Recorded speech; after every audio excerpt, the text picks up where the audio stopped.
ভেবেছিলাম ঈদের পর থেকে ডায়েট শুরু করব, কিন্তু ডায়েট শুরু করা হচ্ছে না। তো আজকে প্রিপারেশন নিচ্ছি। তো সামনের সপ্তাহ থেকে ইনশাল্লাহ শুরু করব। তো অল হেলদি ফুড নিয়ে নিয়েছি এখানে।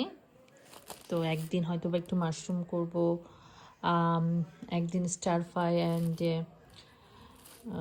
ব্রকলি। সো দেখা যাক আর কি।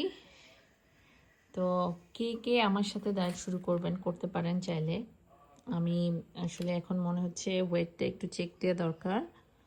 তো ইনশাল্লাহ আমরা সবাই একসাথে শুরু করব। যারা যারা শুরু করতে চান আমাকে আইডিয়া দিতে পারেন, আইডিয়া দিয়ে হেল্প করতে পারেন কি ধরনের ফুড কখন খাবো।